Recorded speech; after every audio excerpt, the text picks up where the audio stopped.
You want some game, life game. This is season 5, episode number 2. We got an important topic today. Should you be celibate? I'm your host with the most, Mr. Eric McLeod, aka Money, the Scotty Pippen of podcast pimping. Sometimes slipping, but never tripping. I am joined by my co-host, the Titan of Team Tech, music mogul in the making, the Jigger. Stock figures, my co-host, my co-CEO, my co-creator. Give it up for Big Stu. Bo.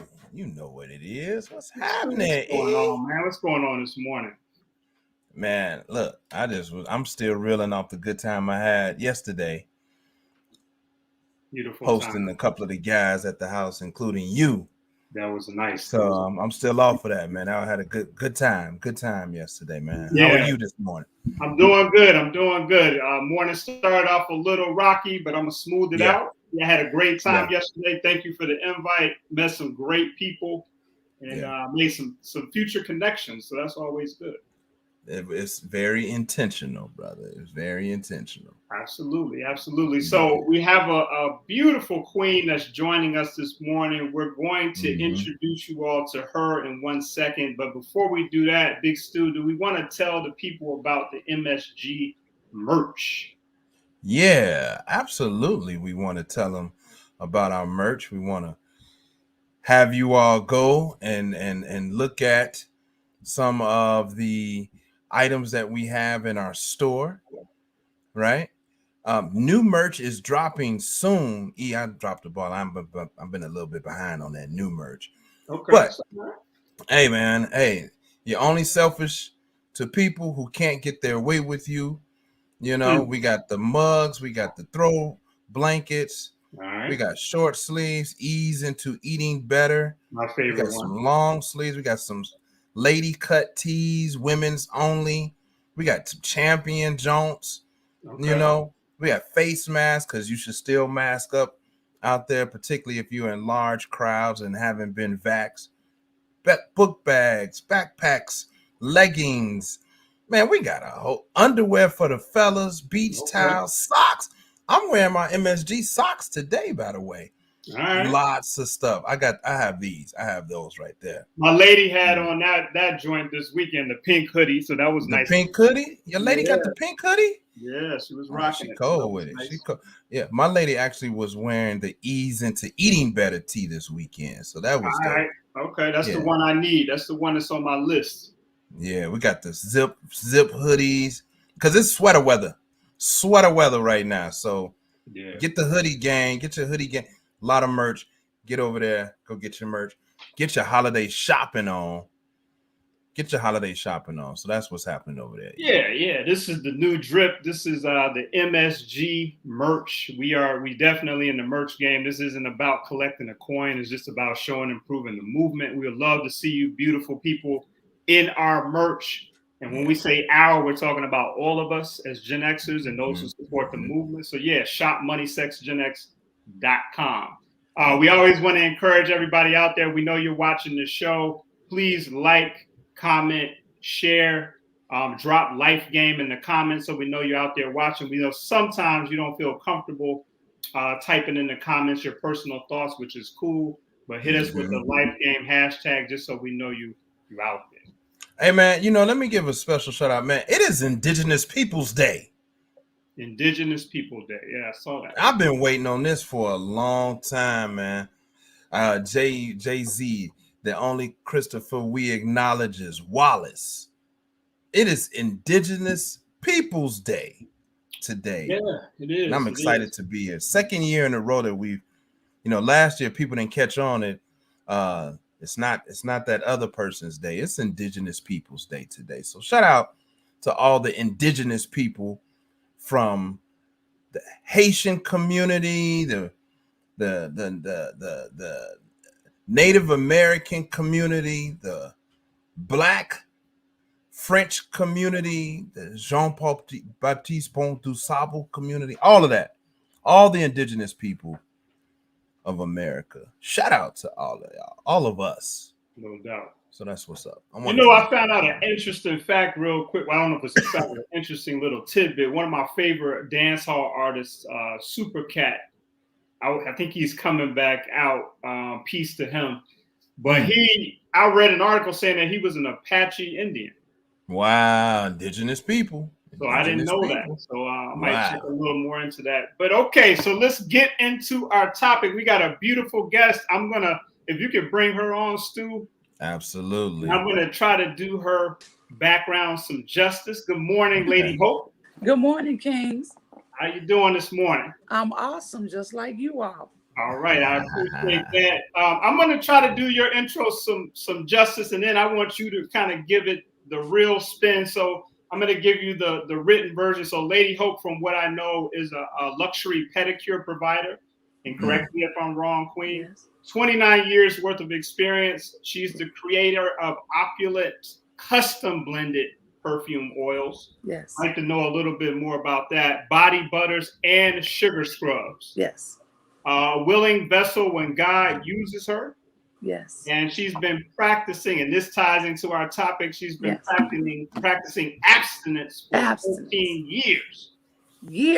We're going to get into abstinence versus celibacy because I think I'm misinformed. So I'm going to be looking to you, Lady Hope, to get me clear on these definitions. And she has been patiently waiting on God to deliver her the right person. Okay. Now, is this the right person or the right brother? It is, if you want to be technical, it is the man that God created for me before the foundation of the earth, who was custom made just for me. I love it. Okay. All right. So that's so please give it up for Lady Hope. She's the founder and CEO of Panther Palace. Thank you. That's the little corporate joint. So I want you to kind of really let us know who you be. Okay. Well, my name is Lady Hope. I am Lady Hope of Lady Hope Exclusives, and I offer high-end luxury pedicures. So you soak your feet in, give you an example. You soak your feet in milk, organic lemongrass, fresh cut lemons, fresh cut roses, 14 karat gold faux flakes, hot chocolate and marshmallows. I have the flower bomb pedicure. That's the #1 pedicure. Okay. It's just opulence. It's the other people offer pedicures, but it's more basic. It's in and out, quick, and we need luxury. Anytime you receive a service, it needs to be done with the spirit of excellence and passion. And so that's what I try to execute with my pedicures. And I do make my own custom blended perfumed oils, body butters, sugar scrubs. Opulent. They last 24 hours on the skin. This is one of the, can't really see it, but this is one of the butters right here. I got I got the bougie red Egyptian musk body butter. Okay. Bro, I was gifted.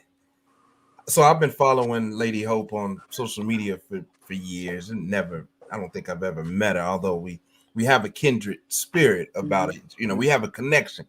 I don't know what that's about. But my lady gifted me for Father's Day a pedicure. I didn't know what I was walking into, man. I had no clue. But when I tell you I walked out on pillows. Praise God. I walked out on pillows, bro. And it lasted all of a month. Nice. Thank you. Real talk. Thank you. Real talk. It was the gold flakes and the anyway. I've been I don't even know the right word. I'm speechless on how good these pedicures are, but I've been a customer ever since, man. Well, I want to be opulent too, so I'm gonna have to go and get some more information. I think my lady wants to be opulent. That bougie red butter might be fitting for her. I don't know. All right now. Yeah. It's definitely a treat for your feet. Okay. Yeah. I've used some scrubs for my feet in the past, so I'm really curious about that one. So it's like, I don't think you've had a. Is it removing the dead skin as you're rubbing it on your feet? Is that how it works? Bro, she got something, bro. I'm telling you, she got something extra for you, man. Yeah, Okay. You've never had anything like this before. I'm Okay. absolutely sure of it. And Now, the you know, I website. normally bring it to you, right? No doubt. Before we forget, we got to let the people know where to go to get your products. I want to do that right up front. What's the website? The website is www.ladyhope.glossgenius.com. Okay. Get over there and get some opulence in your life. Everyone needs opulence. Everyone needs opulence. Lady Hope.glossgenius.com. Okay. All right. That's an opulent web address. I like that. Gloss. Thank you. Thank you. That's dope. That's dope. Okay. All right. So, Lady Hope, we're really looking for you today to educate us on this topic. Now, we have another queen that we work with. Okay. She has a company called Olivine Spencer Consulting. She does our market research. Okay. We want you to challenge us on this research. Nobody's going to get offended, but I'm going to read to you what she gave us. And I think we're going to probably disagree on these terms. So we need you to get us straight. So possibly. Okay. So many people use celibacy and abstinence interchangeably. I've been guilty of this myself. I thought I was being celibate, but I think it was abstinence. We'll find out. Her definition was that abstinence usually refers to the decision not to have sex, penetrative sex, typically limited to a specific period of time, such as until marriage. So no penetration, specific period of time, waiting for marriage. Okay, so that's her definition of abstinence. Celibacy, she's saying, is a vow to remain abstinent over an extended period of time. Sometimes this might mean people's entire life. Yes, yes. Are those correct? Yes, that's what the nuns practice. Okay. They practice celibacy. Their ultimate goal is to never engage in sexual relations. Okay. All never. Right. So we're on track. Abstinence means you just waiting on your husband. Now let me ask you this. Never engaging, you would be a virgin. But so is it celibacy after you become a celibate after having sex? Or like you're a virgin, you never had sex. Right. Do you have sex and then to say, oh, I'm not doing it anymore, I'm celibate? It can go that way. It can go that way. It can go that way. You can have had sex before and then made up your mind. It's just like young women that go into the priesthood. You know, they may have had sexual relations before. Usually nuns are pretty young though. So it might have been one guy, two guys, and then they said, you know what, I want to consecrate my life unto the Lord. And then they just make up their mind to that's the lifestyle that they want to live. Okay. All right. So our research is on point. Yes. Research is on point, but should we rechange this title, E? So should we fix it, or what are we doing here? I think it's important to leave it the way that it is, simply because it opens the door for the entire conversation. Yes. Right? They're going to come in the door and be thinking we're talking about one part of it, but then we get into the whole conversation. So I think we're good, Stu. We're going to actually dig in. Hope out in full disclosure. This conversation came up around a group of men last night or yesterday. Okay. Like this conversation and your position in particular came under fire, under scrutiny. Okay. Eric, you remember that part of the conversation in the man cave last night? Yeah, a little bit. Yes, yeah. So we had a guy. What was the part? We're gonna dig. You know, it's like if she waiting 30, she gonna be waiting forever. Oh, yeah. It was like it's a wrap. She did hang it up. What's she doing? I wasn't defending. I was just listening, and we was like, this gonna be a great conversation. So we're gonna dig in a little bit. Hope. Okay. We're gonna challenge some things today. Okay. Yeah, brothers got a little emotional about that. Did they? Yeah. It was got a little heat. A little heat going. So that was good. That was good. And I was wondering why. It'd be nice to have one of them on and be like, well, why was that so emotional, in that moment? But that's a good question. I would really like to know. I wish I could have been there. Yeah, that would have been nice. that's a very good question. Why were they so emotional? The Bible says he who finds a wife finds a good thing and obtains favor from the Lord. So, I mean, today's society is really big on casual sex. Let's just go right into it. It's a big thing. Everybody's doing it. Um, casual. When I looked up the word, means relaxed and unconcerned. That's not the way we're supposed to view sharing something so beautiful and so sacred with someone else as being unconcerned and relaxed. And I think that we need to understand that the world pretty much talks about STDs and teenage pregnancy and unwanted babies and all this, that, and the other, but it's a lot of stuff that we don't talk about, which is soul ties, which is we have great chemistry sexually, but what are we going to talk about the other 23 hours out of the day that we don't have any other connection? And a lot of times people have great sex with people and they stay in relationships that they should have never have given that much energy to, because now you're dealing with past trauma. She has past trauma, or women are emotional, men are mental. So when women engage in sex, we're thinking and feeling something that may not be what's on the brother's mind. It just opens up a lot, emotionally, mentally, spiritually. Sex isn't really something that's supposed to be taken lightly, because it does it, and I think that's the number one thing. Most people have had great sexual experiences, and when you look back, you're like, why did I even? She was toxic, he was toxic. Like, what was I doing? Why did I stay so long? And it's the chemistry. So at first I didn't think like this. Let me say that I didn't think like this.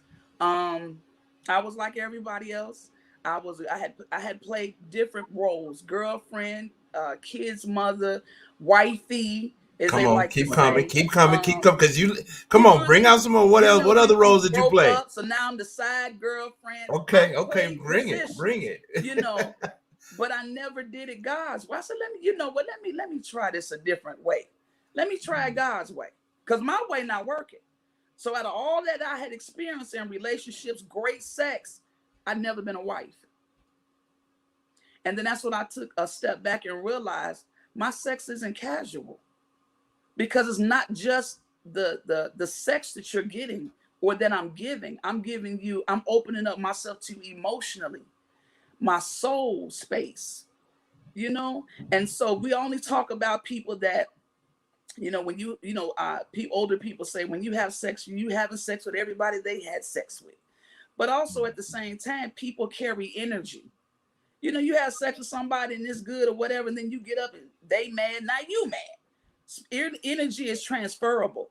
So I've heard people ask me, they say, well, especially men, well, how you, and women, you really not gonna have sex till you get married, to your honeymoon. Like, I gotta test drive the car, baby. I'm not gonna be able to do it. And people, that's the number one thing people say. I want And to as talk about that too. and I was talking to King, and I was telling him when he was getting his pedicure, I said, people always say that to me, and I give the analogy. Oh yeah, I have a this was truck great. now. And when I went car shopping, I went to a couple of different lots. And so I had jumped in one car, and it looked good on me. It felt good, bucket seats low to the ground. It was nice. Had the new car smell and everything. And I drove it around, and it was nice, real nice. I drove it around, and then I was like, nah, that's not it. I don't want this. That's not it. So I went. So this salesman said, "Well, I got something else I could put you in." I said, "Okay." I drove it. It was better, bigger, better, awesome. 0 to 100 real quick. It was nice, looked good, felt good. And I drove that around. I was like, "No, that's not it either." Wow. So then I said, "Well, you know what? I'm gonna wait. Not in a rush. I'm gonna wait." So 2 days later, as I was explaining to King, I went and saw my truck that I'm in now. So the salesman said, "You want to take it for a spin?" I said, "No." He said, I said, "I don't have to." I said, I know that's the truck that I want. Now the other cars and the other truck had everything that I wanted, right? It had the bells and whistles, but the truck had everything that I needed. I have 7 grandchildren. So I needed the third row seat. It had rear view cam, remote starter, Right. heated seat, heated steering wheel. It had everything. It had more to offer me than what I needed. So because of the weight, I not only received what I needed, also got some perks of what I wanted. And so when people say, do you have to test drive it? No, because God says if you all being parents would give your children, what is the scripture, Lord? Give your children gifts, what I reward you with a snake, something like that. But basically what he's saying is, I'm going to paraphrase it. If I'm trying to execute something that the majority of the people are not even trying to be on thinking like this, would God really reward me with a man on my wedding night that we're not sexually compatible? Knowing that if I cheat or he cheat, that's adultery. That's a whole nother segment. God doesn't play games like that, and he honors us when we're trying to live a lifestyle that he told us to do. You know what I'm saying? He doesn't do that. He doesn't do that. Okay. And so yes, it's a faith walk. It's a faith walk. It's a faith walk. Absolutely. I agree with that. That's an interesting point of view. I'm going to play devil's advocate on that in a minute. Go ahead. I'm ready. I want to push it. But Okay. I want to get through the rest of because I want to get your thoughts on the rest of we call these actual factuals. Okay. So before we get into me and Stu, before we get into our opinions or the guest experiences, we like to try to bring what people may consider to be facts. So we got the abstinence, the celibacy. Now, here's one I wonder what you all would think. It says African Americans are least likely to be celibate, while survey respondents in other groups, so I guess Asians and all those other people, it said that Asians are the most likely to be celibate. So supposedly the African American, and I wonder if does include all Black people or just Black people in this country, but supposedly we're the least likely to be celibate. Well, it's saying African American, so that's this country. Yeah, but sometimes people use that loosely. You know what I mean? Like if somebody was doing a survey and they said, "Are you African American?" They didn't have any other choices, and you know you're not white or Latino, you might hit that. You know what I mean? So I don't. Maybe. Okay. And then the reasons for abstinence, and I know everybody would have their reason. And this specifically said abstinence, not celibacy. Okay. Said preventing pregnancies and disease, waiting for a certain level of romantic commitment, focusing on school or your career, lower stress, and religious reasons. Mm-hmm. Religious reasons. So I want to get you all's thoughts on that. First, do we believe that African Americans, the Black people in this country, are the least likely to be celibate? Yeah, I believe it. That's easy. Yeah, sure. Yeah. Now, why is that? Why is that? Why are we more sexual than other people, or what's the deal with that? I think it's just, you want to answer? You want to go first? Go ahead, Queen. No. I talk all the time on here. This is about the guests right now. I just think that our mindset is more lax on it because we think that sex is casual. We only look at the physical aspect of it, and we really don't take time to understand that it is more spiritual than it is physical. Because when you get up from the act, you don't really understand what all you've gotten up with. And I'm not talking about an STD. You know, we're talking about soul ties and all of that type of things. And you know how you be with somebody for about 5 years and you all have broke up and she's moved on and you've moved on, but it's still something, it's that residue from that person is still in your psyche. It's like you still can't shake her, and you've moved on and you can't explain it, and you all don't even talk anymore. All that is part. Yeah. It's a real. You gotta dig it. You gotta dig into. Huh? Go ahead. Our mindset needs to change regarding sex as being casual. You said the Chinese. What group of people did you say? Yeah, it says that Asian Americans. So I guess this is slanted towards people in this country, but it said Asian Americans are the most likely to be celibate.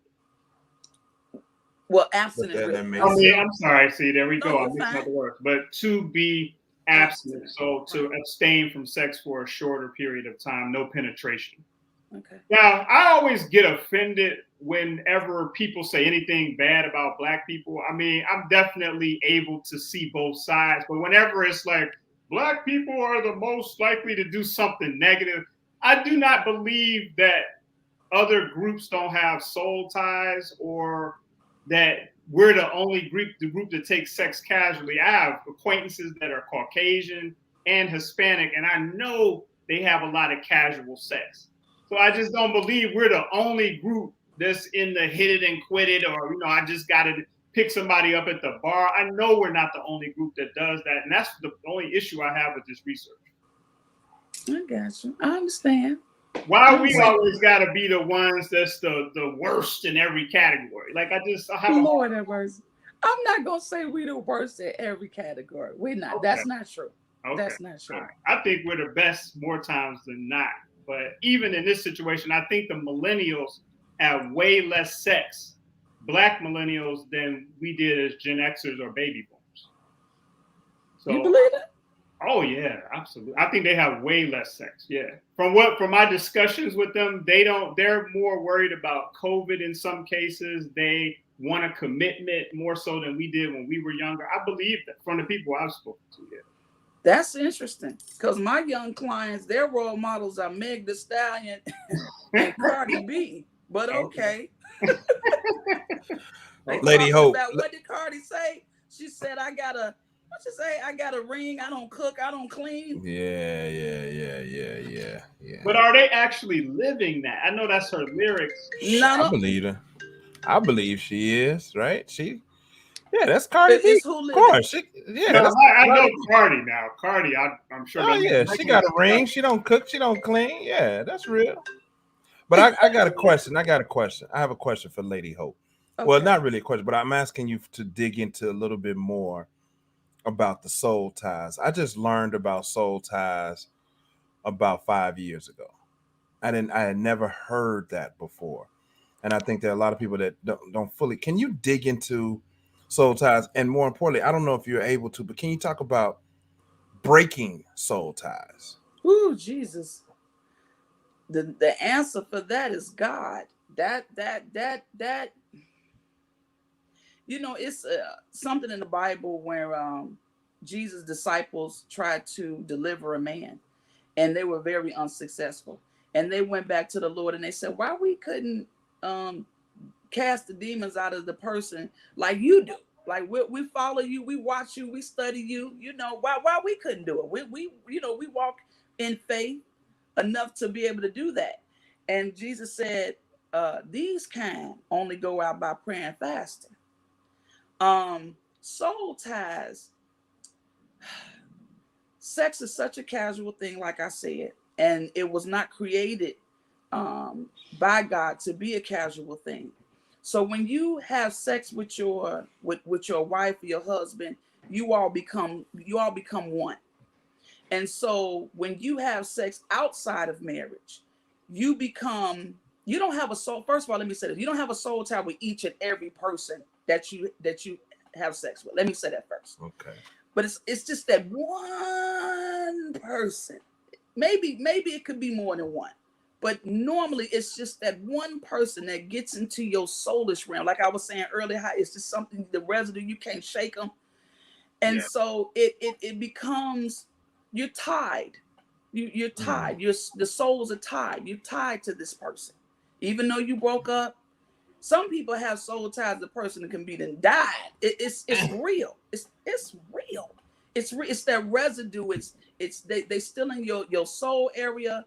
They're in it's like, thank you, Holy Spirit. It's an imprint. It's a spiritual imprint of a person that's on you. And it takes God. I had one.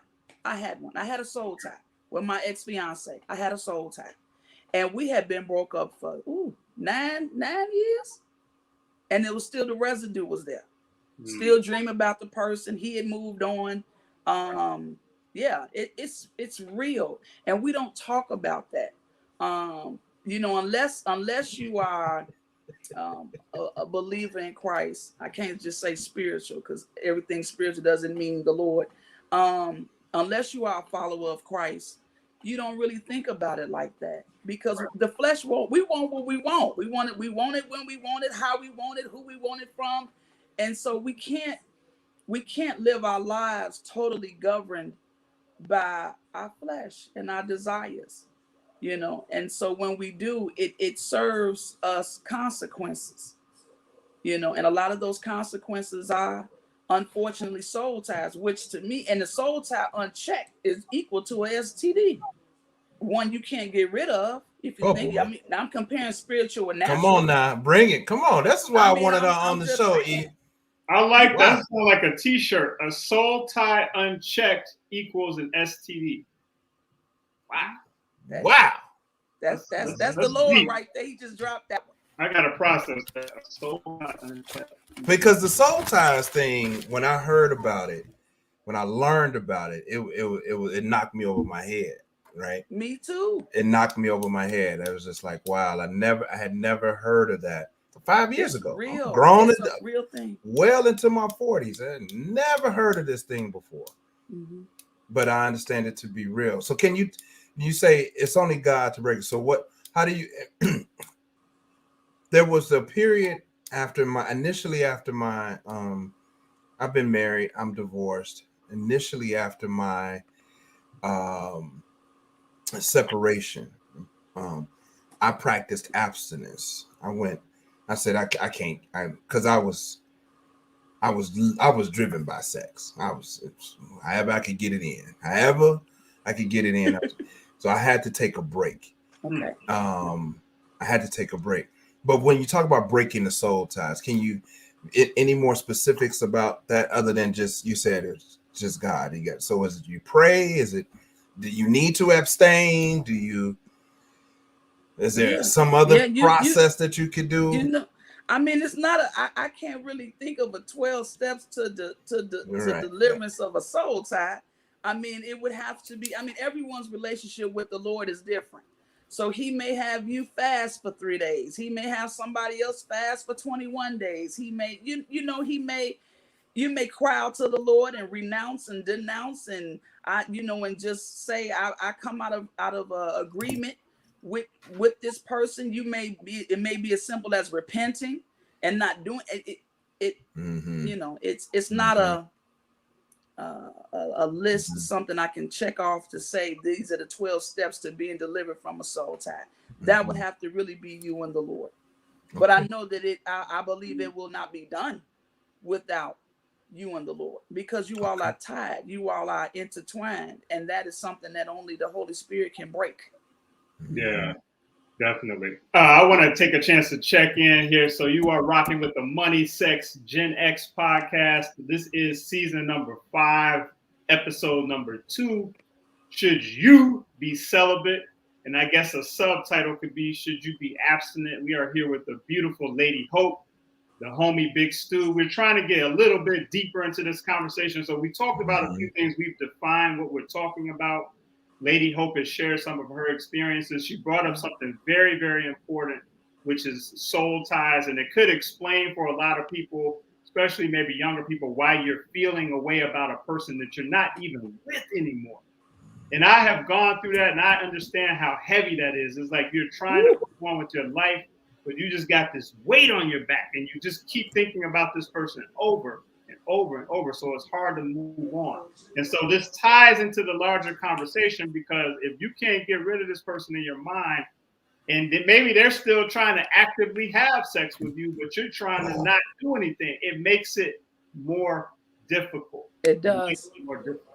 It does. Oh, it does. So let's get a little bit deeper into this. Okay, so we talked about, so Stu just shared that he had a period of abstinence, right? Yeah. So how did that go, brother? I mean, and the obvious you don't have to get into. I know it was hard and all of that, but I mean, it wasn't. But it wasn't. It wasn't. It was a choice. It was my choice. I want to get to your, like, how did things evolve in your mind? So you're saying it wasn't hard. What happened mentally? I was having too much sex, and it wasn't fun. It wasn't cool anymore.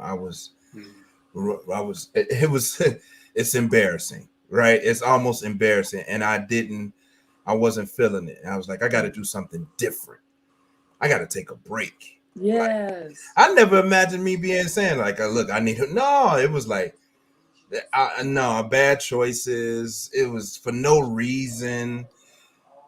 I felt like a piece of meat. You know what I mean? Like I was feeling like a piece of meat. You know, like no, like literally, like no. So I have a relationship with God. I've always had a relationship with God, and I continue to work on strengthening my relationship with God. And it was at a point, and then God spoke to me. It was real easy. It's like, man, I need to take a break. And I had a goal. You know, my goal was to like, until my divorce was final, was the first goal. But I wound up being abstinent for it was like 7 months. 7 months of abstinence. I That's a just long cleared time for a man. for and then yeah, it was, but I cleared my phone book. You know what I mean? Cleared out. Block people. Just had to. The steps. Had to, The steps. yeah, had to Okay. block people. Stop looking at certain photos, like Right. people that were showing them. And this is 5. But even today, women that show too much cleavage in my pages, I block them. I had to just let certain things go and start just like I had to shift my focus. I have to shift my focus, and I had to shift my focus to me and being a better man, making better decisions, being more responsible, and not just going with what what everybody else is doing because you ain't married no more. You can do whatever you want. But I was still married. I was separated, but it was even worse. I was like, nah, I saw myself in the mirror and I didn't like what I saw. So I had to do something different. Okay. Yeah. Yeah, thank you for sharing that, man. I actually had a period of abstinence. It was a little over a year. I had just came out of a marriage and we were separated. And my whole thing was, I'm tired, man. I'm tired. You know how you be like, I'm dating the same person over and over, getting in the same relationships over and over. And I was just like, I just can't do this anymore. Yeah. So I'm on the phone whining to my dad, and he was like, Eric, you need to be by yourself. Yeah. And Stu, I told you about this. He said, Eric, you need to be by yourself for a year. Wow. I was like, by myself? What are you talking about? He was like, he used a vulgar way of saying this, but he was like, don't have sex for a year. You know what I mean? I'm like, well, he's like, you hurt, aren't you? And I'm like, yeah. He's like, Eric, just be by yourself for a year and you'll see why I said that. All right, so I was like, okay, cool, I'm gonna try it. So first, Stu, I'm on what's the popular black dating sites like 10 years ago? It's like Black People Meet, Plenty of Fish, all this stuff. I'm still on there. I'm chatting, I'm doing this and I'm doing that, and I'm like, yo, this, good and well that this woman that you're chatting with is the same as the person you just got out this relationship with. Why don't you just relax? Yeah. So I started thinking, okay, how am I going to do this? So my strategy, and I want to do this for the younger people because we got to tell them like a strategy. So Stu said he blocked people out of his phone. He stopped looking at certain pictures. What I did was I said, I'm going to go to work, come straight home. I'm going to go to the liquor store. And I don't advise the liquor store part, but it's just how I had to do it. Okay. Go to the liquor store, give me a Black and Mild, go back in the house, drink my drink, smoke the Black and Mild, and go to bed. Go. Oh, wait. I like this. Right. I get the nuance of the Black and Mild and the liquor, but go to work, come home, come straight home, do whatever you're gonna do. Take your mind. So you occupy yourself, and go to bed.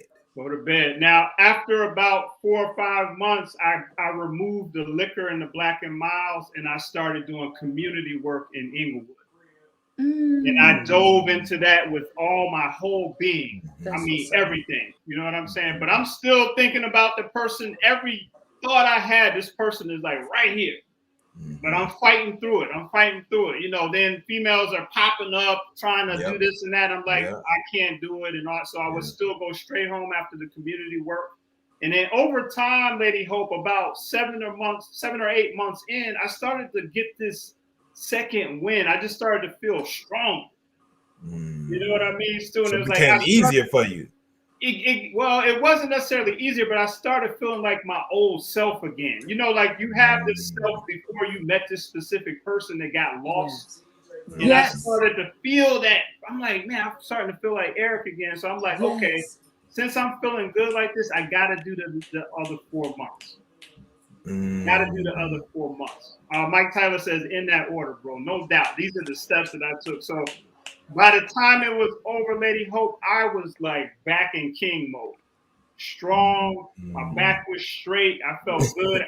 No drinking. I'm working out. Yes. I'm walking down the street and I'm like, this is what's up. Now, the first woman that I started dating after doing this abstinence was just right.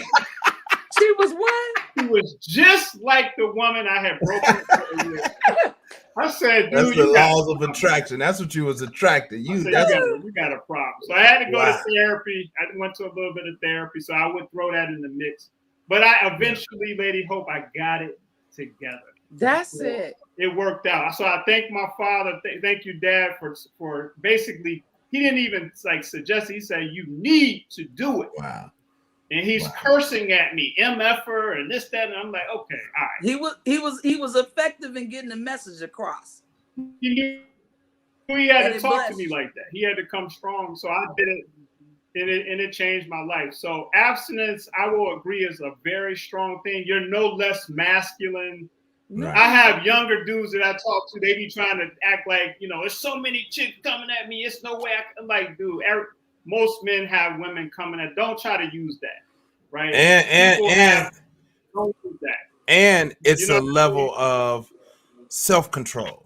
Yes, it's a level of self-control. Self-control. That was my takeaway. Yes, self-control. Yes, right. And we as men act like we have no self-control sometimes when it comes to women. Literally, our tongues hang out of our mouths. We break our necks looking down the street, about to have a car. Like, lack of self-control. You need self-control. And it ties too into our masculinity. Like we've been programmed, Lady Hope, to feel like we're supposed to be out here, you know, having all these knocking them down. Women. That's right. And so that gets programmed into our psyche. So I just wanted to share that. So the audience, you all got 3 different perspectives on our road. We're not trying to act like we're holy and pious. We strive, but it wasn't easy. Everybody had their process. So ask yourself out there, what's your process going to be? Yes. What do you think might work for you? You definitely can do it, but how will you get it done? How will you get it done? And let me also add this real quick, Ida. A thing that I heard you say that I didn't talk about, and I'm imagining that Lady Hope has experiencing, is that you started doing something that had some value. So you dug into community work. You started building organizations. Yeah. I started working on my business. Yeah. Lady Hope, you started pouring into maybe your, so you found something and redirected kind of that energy, so you're not so much thinking about sex or lack of sex or not having sex. Or that other person. Or that other person. You know what I was thinking about when he was talking? You know how when especially women are so big with the detox. I need to do a detox to lose to clean. It's a soul detox. Okay. It's a soul detox. And you said that you experienced it's like I got my old self came back. You were walking in your power. You had your power back. No doubt. You know, and you were killing the flesh, and so your spirit man was rising more. It's a beautiful thing. Is it easy? No. Is it doable? Yes. Is it rewarding in the end? Yes. If you wait till marriage or you don't wait till marriage, you still got something out of it. Indeed. And it made me different because I feel like it was like working out. It was like, so I met the young lady after I was done. We were messing around. I realized she wasn't good either. I was quickly able to cut it. I just cut it. Like because I'm like, yo, he wasn't doing nothing for a year. You could just cut this off. And I cut it. We were cool, but I wouldn't touch it. Now, maybe I'm hungry. Because I'm thinking about, you know how people, when they become vegan, when they first try it, Yeah. And then they stop eating meat, especially pork. I love pork, I'm sorry. And so when you go a long time, or not even a long time without eating pork, maybe I don't know how long it is exactly. But when you eat it, you get sick. I've heard people say they get sick. Like I just can't. My stomach, I just can't agree. It just doesn't agree. Or people that are lactose. You used to love milk, now you lactose and it's the same. Your spiritual appetite changes. Yes, no doubt. But what else I've noticed? I have another girlfriend that's practicing abstinence. She said before she did it, she said that she would notice, like you said, that she would attract the same spirit in a man in different men. Yeah. But you don't recognize that until you remove yourself from for a season, or a specific time, and you like, oh my God, everybody that I dated was okay. It's same spirit, different men. Same as women, because most people have a type, Yeah. And so I have a client, he loves light skin, long hair, big booty, big booty Judy. He loved that type, but that type always seemed to carry a certain energy, a certain spirit, for him. That's just for him. Let me ask a question. Money, I know you got some points to get to, and we're coming towards the end. But quickly, Lady Hope, can you talk to me about what was the trigger for you 13 years ago? Is it 13 or 13? 13 years ago. What was the trigger for you to make you say, you know what, I'm about to practice. I'm going to be abstinent. Great question. It was, I was still coming into knowing who I really was. And doing that, I had to look at the choices that I had been making in my life at that point. And so I didn't think about it as a soul detox then. I didn't think it would be this long now. Let me say that, truthfully. But, God has a funny way of getting your attention. And I was one of those women that I kept attracting different men, same spirit. So, some people call it, what do you call it? The law of attraction or something? That's the worldly way of saying it, I guess. It's the same spin. And so I said, you know what? I need to take a break. I need to take a step back and reevaluate myself. And so I said, like I said earlier, I've done it every other way the world says it needs to be done. And I'm still not married. I still haven't found that. I haven't been found by the one that God has for me. And so you can't play a game and think you're going to win it successfully when you're not playing it by the rules of the person that created the game. Wow, that's good. Yep. So when I thought about that, I'm like, okay, well, let me try it God's way. Has it been easy? No. When I first started this journey, when I had long, luxurious hair, and I pulled it all out waiting on the Lord. No, I'll just wait. But it's a self-awareness that I don't believe that you will have to this degree without even attempting it. Because when you kill your flesh on that level, like you said, it's something that you would have never even realized that needed to have been done had you not even attempted to try to do it. Like I said, if you don't do it, even after a breakup, you need to just refrain from a time period. Most women do. Most men, like you said, you all get over that woman by getting under another one. That's the old adage. But we need to detox. We need to detox our soulish realm from relationships that no longer serve our greater good. We need to, because those people carry, the people that we've had sex with, that we've sexually entertained, come with their own set of baggage. No doubt. Emotionally. mentally.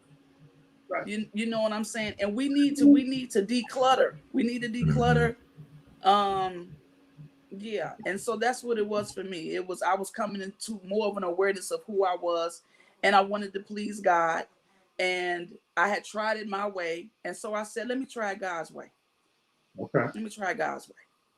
Lady Hope, I hope we got you for 10 more minutes at least, because I got two things I really want to get into. Can we keep you for 10 more minutes? Be good. I think my hairstylist won't be mad if I'm running a little late. Okay. All right. So I want to get into devil's advocate mode for a few minutes. I want to tap into that energy the fellas had last night, and I can't say I was that much different for them from their perspective in some ways, but there is a thing about this whole, waiting for the right person and then there not being a sexual chemistry. I've actually seen documentaries and specials on that where people waited and they got with the person and they were all good. Everything was good. But the one thing that they couldn't get right, that just wasn't a natural fit, was the sexual chemistry. Now, I know you said you definitely need to have faith. I believe that.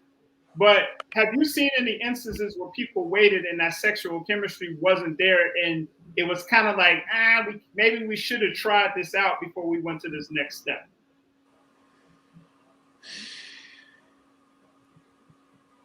If I can be honest before God, the few women that I have talked to over the years that were abstinent until their honeymoon, before God, not lying, all of them told me that it was more than worth the wait. Okay. Now it's not a lot of them. Yeah. But the women that I have spoke to told me that it was more than worth the wait. And I have to believe that, because you have to think about it like this. So I'm not going to know you, you're not going to know me. We're going to have sex on our honeymoon. So now your stamina doesn't match mine. You're not okay, how can I say this to be politically correct? Not as endowed, or you're not well endowed like I would prefer, maybe not need, but prefer. Do you test that ahead of time as a strat? That's one thing I wanted to bring up. I mean, we're not trying to be vulgar audience, but we need to be real. So do you suggest in that situation, should the woman kind of do some stuff to test out what the package is? I'm just saying, like, we gotta know. I mean, we're adults here. We're having an intelligent conversation. We gotta do it. We gotta have adults having an intelligent conversation. I really don't. Because God is real big. God is real big on covenant. And King and I was talking about that. God is real big on covenant. And I didn't understand covenant. I didn't understand it. I thought that covenant, the world's thing is commitment. Like, I'm with you, you with me, we good. We're in a committed relationship. Mm-hmm. But when you get married, you in a covenant relationship. That's something different. So you're supposed to be in a relationship with God. It's supposed to be the center of the marriage, and then you two. So I'm not supposed to love you more than I love God, and you're not supposed to love me more than you love. You understand what I'm saying? It's supposed to be vice versa, with God at the center. That's the covenant. Okay. So for me to not know my husband until our honeymoon, and I find out he is under-endowed, for example. Not compatible. Incompatible. God doesn't. There you go, Stu. Incompatible. Unacceptable. God doesn't. He doesn't. God don't play like that. God don't he play don't like play that. like that. He don't play like that. He don't play like that. Okay. Ladies, I have a special. I'm sorry. Go ahead. Men are so quick to say that. Let me ask you this. I'm gonna see how can I pose the question. Think about you two respect. Think about the best sex you've ever had. Get her name in your mind. Got it. Why would I want to do that? I don't know if I even want to do that. But wait a But minute. go ahead. You Go ahead. didn't marry her. I got it. You- I got Easy it. for I me. got it. Easy for me. I got it. Yep. It better be. Better be easy for you. No doubt. You didn't marry. But actually, Stu, is for real though. So yeah. Okay. Cool. Right. Yep. But did you understand what I'm saying? It might not have led to marriage. So that's my point. It can't just be the end all be all of a relationship, whether you're married or not married. Yes, I agree with that. See, this is what I was going to say. This is going to sound crazy. Me and Stu talked about this. I have a special gift, Lady Hope. I have the ability to deal with a woman and know if it's going to be good sexually before we even touch each other. I have that gift. And it's other men out there that have that gift, and it's women out there too. It's just like they just know. They just have like you in the truck. Like you in the truck, Lady Hope. Okay. So when you put it like that, okay. Yeah. So by the time it actually happens, I'm like, yeah, I already knew that. You know what I'm saying? So, but I'm different because Stu said he don't have that. For example, I don't have that. Yeah. He don't have that. So my thing is got to be some kind of cheat code. I know we got to trust in God, but then we got people watching that don't believe in God. You know what I mean? So like, what's the strategy for them? They don't believe in God in the way that, we might believe in or whatever, but they don't have that. And I think it's also important. We're talking about two different things here because one, we're talking about abstinence before marriage when some people ain't thinking about marriage either. So that's another dynamic as well. That's another episode. That's another episode, right? Just being abstinent, being celibate and doing all of this prior to marriage, if marriage is your goal. And sometimes I've even heard of people who are married or in committed relationships that need to practice abstinence in their relationship in order to kind of get things back on track, like you were saying earlier, E-Money, So I think that's another conversation, maybe for another day as well. Mm-hmm. Yeah, I do want to. We got to move on because I know we're limited on time. But it's just like I would have liked for us to come up with a way to have some kind of strategy to protect that risk, especially if you're not a God-fearing person. How do you check the package if you're a woman? If you're a guy, how do you know that there's the thing that you like when it's going down? Like, how do you check that without being physical? Is there a way to do that? Do you meditate? Like, what can you do if you don't have? I don't know because for a woman, if I was a woman that had that gift to know if a man was well endowed, honey, go throw on them gray jogging pants, take the garbage out. I mean, that's a strategy. That's a strategy. But my thing is, so what if he's well endowed and his stamina, he doesn't have a high sex drive? Yeah. Or he's well endowed, has a great sex drive, and doesn't know how to perform. That's a good point. Right. So, I mean, I hear the gift that you have and women have, but if God is gonna hide you, you're not gonna know. It's a surprise. It's a wonderful surprise. I believe when you're trying to do it God's way, because He's our Father.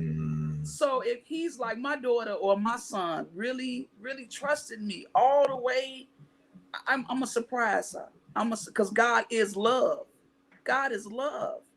And so it's a surprise. It's a surprise. It is the ultimate surprise from God on your honeymoon. It's a beautiful surprise. Okay. Because God is not crazy. He knows how important sex is in a marriage. But it's not enough to keep a marriage. Because I have clients that have been that are divorced and the sex was amazing. But like I said, what are we going to do the other 23 hours out the day? Right. Yeah. Okay. When we get up out the bedroom. Mm-hmm. It's the same way when you in a committed relationship. Mm-hmm. I have a lot of people say sex is not our problem. Mm-hmm. But we're unequally yoked in other areas. Her parenting is, I don't whoop my kids and my mama beat us, right. That's something. My mama did time out. My mama whooped me, or values. Yeah. Values. So it's bigger than just not being equally yoked sexually. equally yoked across the board. And you know, if he's a believer, she is deeper than that. It's mindset also. Okay. Mm. Drop them jewels, Lady Hope. Drop them jewels. It's bigger than that. So that's a great point, though. Like, hey, it is actually could be bigger than that. Consider other factors. Now, I know you got to go, but we got to get into one last thing, and that is, are you all familiar with something called incel culture? Never heard of it. INCEL culture. Never heard of it. And then there's a black incel culture. So I never heard of this. Our researchers found this. It says it's they have perceived obstacles and thus the inability to have sexual contact with women. So these are men. So they're like, there's all these obstacles and they're not able to have sexual contact with women, even though they have a deep want for it. And they said the origins of incel culture is heavily aligned with the subsection of the alternative right or the white nationalist movement. And like the alternate right nationalist movement, the incel community believes they are superior to others due to their white, heterosexual, cisgender male identity. So there's a lot here, but basically these people want to have sex with women, but they feel like there's these obstacles where they can't do it. And it's a whole movement of incel people. And a lot of people feel like the incel people feel like they're better than women. So it's like they're saying they want to be with a woman, but they also feel like they're better, and so they're not having sex. Black incel culture. So I wanted to throw that out there. I never heard of it. Any thoughts on that? I know that's a lot to kind of process, but any thoughts on that? You want to go first, King? I'm gonna let you go first. He's trying to because I mean my focus right now is putting God at the center of everything that I do. So if it's not that, then it's hard for me to receive. Okay. So it's like I can't even honor it. You know what I mean? It's like first of all, I don't know enough about it, but God ain't that's I don't know. Yeah. Okay. All right. Yeah. That's cool. But thank you for putting me on. I've been exposed. I've never heard of it either. Never heard of it. I'll check it out. All right. When the episode, when this comes out, clap back in the comments or let us know if you've heard of this. And then the very last point is there's a Facebook page, or it used to be called blackcelibacy.com. Okay. I thought that was cool. I hope it's still up, but it's just a whole community of people who are celibate or striving to be celibate. They got a network and conversations happening. So check that out if you're out there, blackcelibacy.com. Lady Hope, we know you got to go. Are there any final thoughts that you want to give us on this topic? What will my final thoughts be? God. For those that are believers, we have to put him back in his rightful place, which is the head of our life. And when we do that, everything will flow the way it's supposed to flow. Our relationships, men and women, mothers and daughters. I mean, everything will flow. As far as the abstinent thing, is it easy? No. Is it worth it? Yes, because we have to you get your oil changed in your car. You know what I'm saying? We have to make it make sense. We get our oil changed in our car. We declutter the house. We do spring cleaning. We do all of those things for every other part of our life except our body and our soul. And we need to do that. If you keep attracting the same type of brother, you need to check you. You keep attracting the same type of woman, different woman, same spirit, same energy. It's you. And you said it best. When you did it, when you readjusted your thinking, your mindset, everything, the battlefield, Joyce Meyer said it first. The battlefield is in the mind. And when you change your mindset about sex being casual, everything changes because it's not casual. It was never created to be casual. It is a very spiritual act, more than a natural act. And a lot of times the consequences are more spiritual than they are natural. And the last thing I'm gonna say is what God gave me earlier, which is what did I say? The STD, A soul tie left unchecked is equal to a STD. It's permanent. It can be permanent. I love that. I love it. Queen, thank you for coming on today. I really, Stu did a great job of connecting with you. I knew you were going to be strong, but you are a very beautiful woman, very elegant. You are an entrepreneur, which we love entrepreneurs. And you really gave, people listen to this show all over the globe at this point. So I really feel like we gave people some solid things to think about, some strategies and some real experiences. We don't have an agenda. We're just trying to have that conversation, and you did that perfectly today. Thank you. Oh, praise God. Thank you. This is a great segment of life game. Game to live your life. So, Lady Hope, we know you got to go. We hope we can get you back for season 6. We're gonna probably get into this in another segment or another lane. But we know you got to go. So thank you, and we'll see you soon. Thank you so much. Talk to you soon. Peace, Queen. Okay. All right. Peace. All right. Wow. Great conversation. I learned a lot. I got a lot to think about, Stu. Yeah, man. But let me just, before we dissect that, bro. Come on, man. Again. All right. I like the that's not a fedora. What is that called? What is this? It's not a hat. You know what, man? I think they call these racing hats or something. The Kango racing hats. I don't know what the classic. We used to call them, and this is funny, man. When we were younger, we used to rock these. We used to call them old man hats. Old man hats. No, now I am an old man, so it's fitting to now wear it. So yeah, I got my black old man hat on. And you got the black T-shirt with the gray with the black and white sports jacket. Always fresh to death. Always. E-Money's wardrobe spotlight. Thank you, brother. Classic with the drip, man. As I've said, my daughter told me, drip or drown. Drip or drown. Drip or drown. Wow. Now, I always have to talk about what you got going on, because we try to match each other's swag. So you got a joint to say, what does that say? Security? Insecurity. Oh, wow. Insecurity. I love that, man. I love that. Insecurity. That's crazy, man. That's crazy. Shout out to H2O. H2O. Shout out to H2O for the insecurity line. I would love H2O has he's an artist that's on Pool. He's an artist, and he has publicly dealt with his own insecurities, his own insecurity issues, and he came up with a line to address it publicly.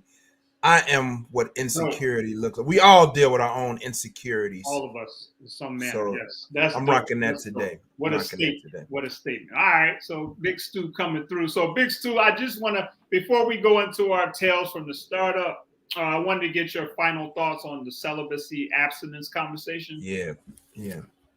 What do you think? My takeaway is we got to put more attention on it. As I'm raising my son, I don't want him to be out here. I don't want to send him out here in the world just trying to measure his manhood by how many women he can have sex with. It is not something that you should be taking lightly, especially now that I'm more familiar with soul ties and the importance of choosing wisely. And I think you should wait as long as you absolutely possibly can. And you should not have dozens of sexual partners. I fell into that because that's what my environment said. But I wish that I had some older guys giving me some life game about the importance of it and what it really is and the implications behind it. So I'm enlightened, and it's taken me this long to get here, but I'm hoping that we can pass some of this life game on to some young men, specifically young men. I think you should definitely continue to practice. If you've had sex and you're young and you're not married, I think you should consider abstinence for at least a season. I like that. Or whatever period of time. I don't have an opinion about celibacy. And if you're a virgin, that's nothing to be ashamed about. I think there's some power and strength in that. But I think sex should not be casual, and it should not be a light conversation. What are your thoughts, E? Yeah, I like all of that, bro. I mean, yeah, I mean, my thoughts are, I guess what I keep thinking is, when I was out there doing my thing, I wasn't doing it from a position of feeling like I had to prove myself. I just really love Black women. And, it's cool to say that now. I love Black women and all that, but I just had this natural urge that always drew me towards dealing with Black women. Like the more I could deal with, the better. I kind of felt at the time, not from like being a pimp or anything, but like even in light conversation, I just like being around Black women and having conversations. I love all types of women, but there's just something special about Black women. So when I had to abstain, or I chose to abstain, you would think that it would have had an adverse effect, but I feel like my fondness for Black women and women in general grew stronger because I was actually able to observe them better and observe myself. And you can't observe yourself if you're constantly doing stuff. So that's kind of my takeaway from it. And I'm glad I did that. To this day, it was one of the pivotal moments in my life. So if you out there, brothers, there's nothing wrong with this. You're going to become more of a man on the other side, believe it or not. And it could actually change your life. Agreed. All right, so we got a segment that we started doing recently. So you all know we would do the characters from corporate, but we're really big into entrepreneurship. So we feel like we needed to do something also that had to do with that. We came up with Tales from the Startup. Tales from the Startup is just these real stories about things that happened when you started your company or you're thinking about starting them. Same as we always say, please hit us up with your story. You don't need to give your name, anything specific. Just tell us the gist of your story. Me and Stu will talk about it on the air and give up a little bit of life game. So here's the one from this week, Stu. Okay. It says, hey, I'm checking in from the West Coast. I don't want to say the city. Cool. Like we said, that's fine. Thanks for doing this segment. I have some stuff to get off my chest. I'm a Black male Gen Xer, age 44. My girlfriend and I started a not-for-profit 2 years ago. We started from scratch, built everything from the ground up. Our organization has to do with introducing yoga and other self-care practices to at-risk youth. Now, that's what's up. I love that. So the organization, he says, is doing really well now. We have funders, donors, and a lot of support, which is great. We put a lot of blood, sweat, and tears into this thing, so it's good to see it paying off and our mission being accomplished. But here's the thing, Stu. He says, my girlfriend and I are breaking up. And he says, we literally grew apart from building this organization. One too many arguments. We both found some love in other places, etc., etc. So my question to you and Stu is, now that we're going our separate ways, she's basically telling me that the organization is hers to control, and I can kick rocks. She told you to kick rocks. All right. Should I fight for what I helped to start up and build, or just keep it moving? Our board of directors support would be about 50-50 split either way, if that helps. Wow. It's a lot.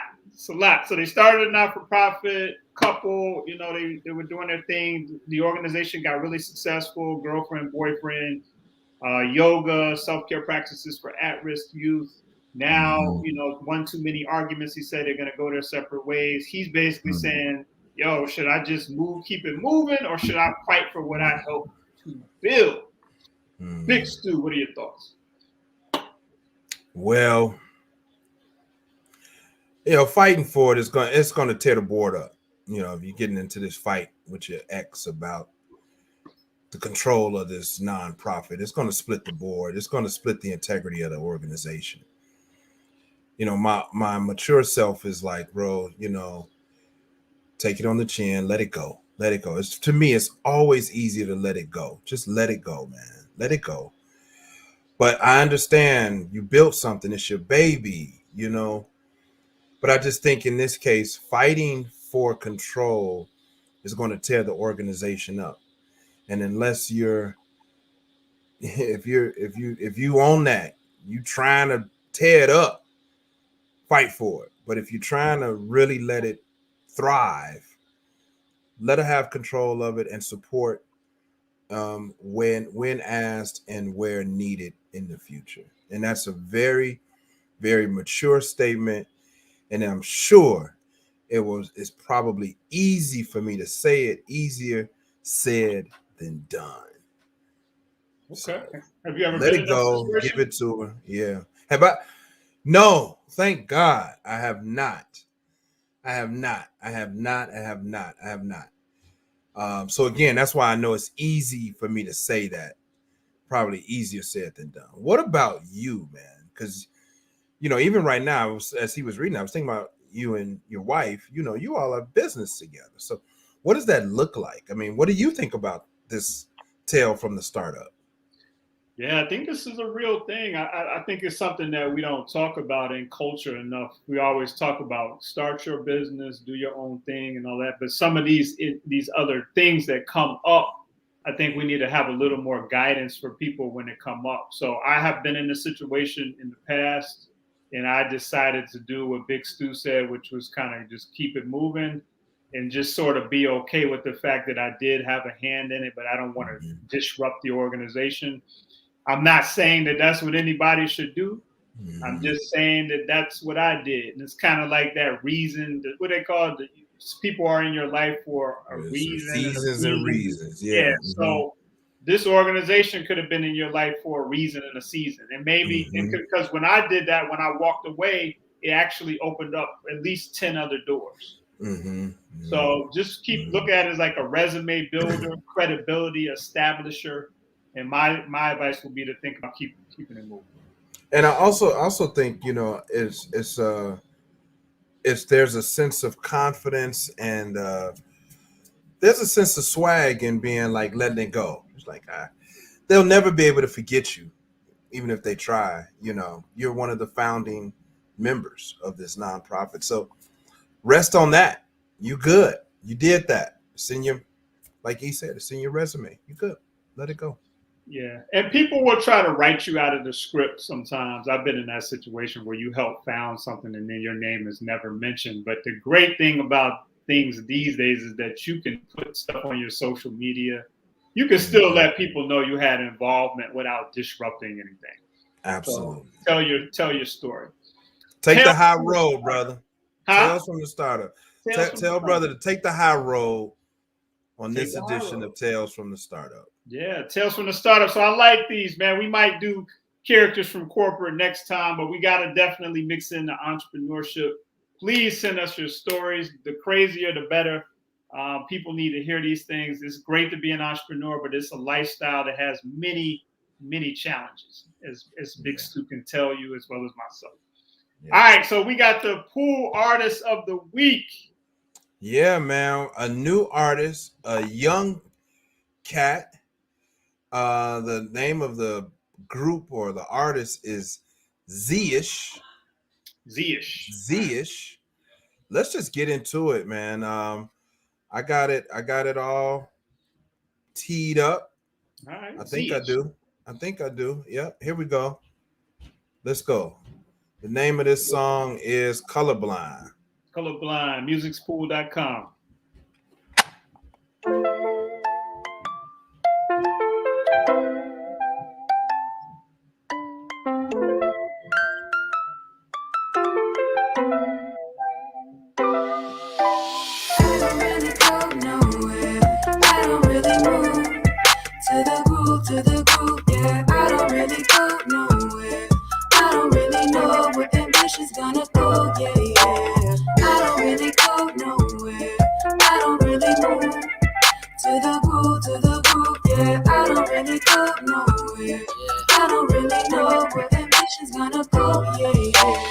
I'm constantly writing. When I'm walking, I'm typing.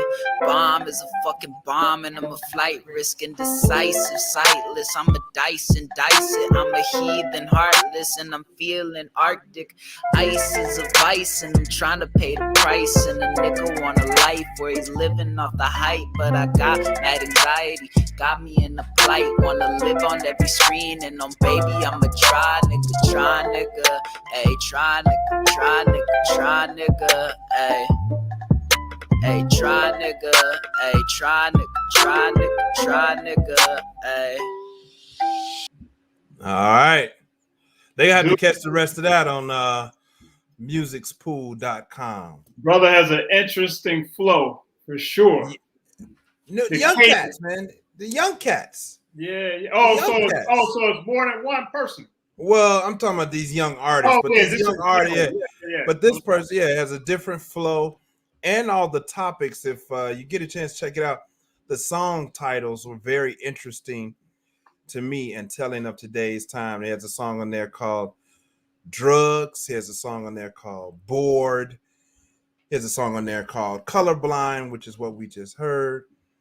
And a couple of other songs on there that kind of deal with social and emotional issues. Okay. So I thought it was very telling.